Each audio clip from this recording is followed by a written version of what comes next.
Assalamualaikum dan salam sejahtera. Nama saya Sarah. Saya diminta oleh Puan Rohaizah untuk membantu anda mempelajari tentang binaan frasa dan pola ayat dasar.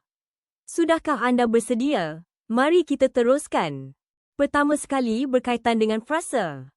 Frasa ialah binan perkataan yang berpotensi untuk menjadi unit yang sekurang-kurangnya dua perkataan atau lebih. Lihat contoh yang diberikan. Perkataan bunga berpotensi berkembang menjadi sekuntum bunga mawar, sekuntum bunga mawar merah, sekuntum bunga mawar merah itu. Walaupun telah dikembangkan, perkataan bunga, iaitu daripada golongan kata nama kekal menjadi inti dalam binaan frasa nama.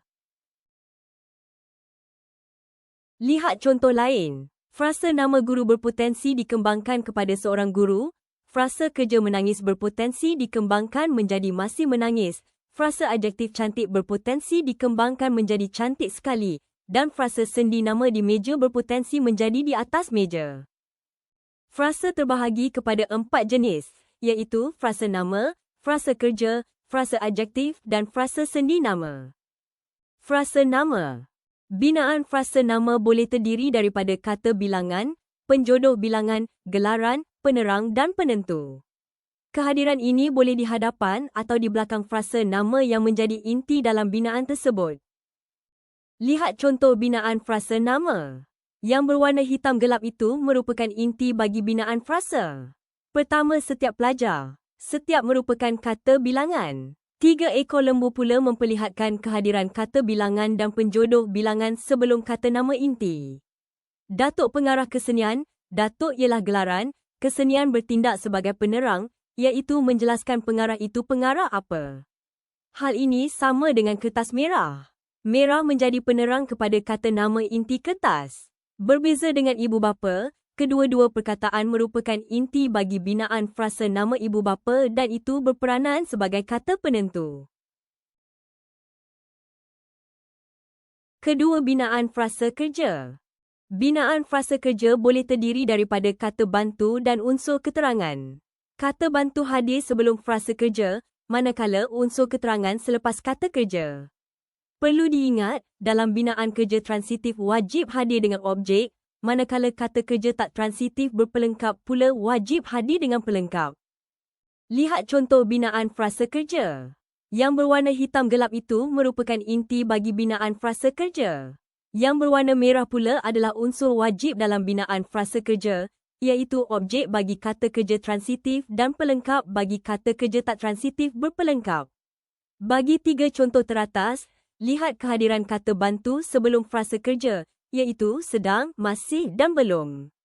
Frasa sendi nama di bilik dan sejak semalam pula merupakan unsur keterangan yang boleh hadir di belakang frasa kerja. Ketiga ialah binaan frasa adjektif. Frasa adjektif berpotensi dikembangkan dengan kehadiran kata penguat di hadapan atau belakang frasa, kata bantu di hadapan dan unsur keterangan di belakang. Frasa adjektif berpotensi dikembangkan dengan kehadiran kata penguat sama ada di hadapan seperti amat, sangat dan paling, kata penguat di belakang seperti sekali. Selain itu, binaan frasa adjektif juga boleh dikembangkan dengan kehadiran kata bantu di hadapan frasa adjektif, seperti sudah dan unsur keterangan di belakang frasa adjektif seperti di kelasnya dalam frasa paling tinggi sekali.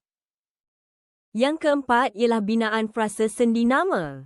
Frasa sendi nama tidak sama seperti kata nama, kata kerja dan kata adjektif yang menjadi inti dalam binaan frasa nama, frasa kerja dan frasa adjektif. Binaan frasa sendi nama memerlukan 2 golongan kata, iaitu kata sendi dan kata nama sebagai inti binaannya. Mari kita lihat bagaimana pula binaan frasa sendi nama ini berpotensi untuk dikembangkan. Frasa sendi nama berpotensi dikembangkan dengan kata arah disisipkan antara kata sendi dan kata nama, kata bantu di hadapan frasa sendi nama atau unsur keterangan di belakang frasa sendi nama.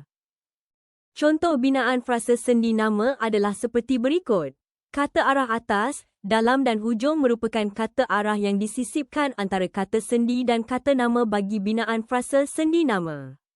Kata bantu akan sudah dan masih boleh hadir di hadapan frasa sendi nama dan pada waktu petang dan di blok 5 merupakan unsur keterangan yang boleh hadir di belakang binaan frasa sendi nama.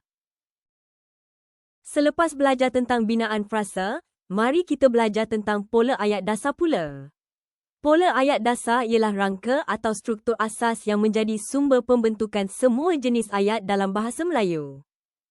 Setiap ayat dasar terdiri daripada dua komponen utama, iaitu subjek dan predikat. Keempat-empat binaan frasa yang dibincangkan sebelum ini merupakan tunggal pembentukan ayat dasar. Secara umumnya, ayat dasar terbahagi kepada 4 pola, iaitu pertama frasa nama-nama frasa nama, kedua frasa nama frasa kerja, ketiga frasa nama frasa adjektif dan keempat frasa nama frasa sendi nama. Ingat, dalam pola ayat dasar, frasa nama berperanan sebagai binaan subjek. Contoh binaan pola frasa nama yang berwarna hitam itu ialah binaan subjek dan coklat itu binaan predikat. Contoh ayat, 3 ekor lembu itu kepunyaan Pak Ali. Contoh binaan pola frasa nama, frasa kerja yang berwarna hitam itu ialah binaan subjek dan coklat itu binaan predikat. Contoh ayat, Munirah membaca buku. Contoh binaan pola frasa nama, frasa adjektif, yang berwarna hitam itu ialah binaan subjek dan coklat itu binaan predikat. Contoh ayat, gadis itu baik sekali. Contoh binaan pola frasa nama, frasa sendi nama yang berwarna hitam itu ialah binaan subjek dan coklat itu binaan predikat. Contoh ayat, buku itu di atas meja. Terima kasih kerana meminjamkan telinga anda untuk mempelajari tentang binaan frasa dan pola ayat dasar. Sekian.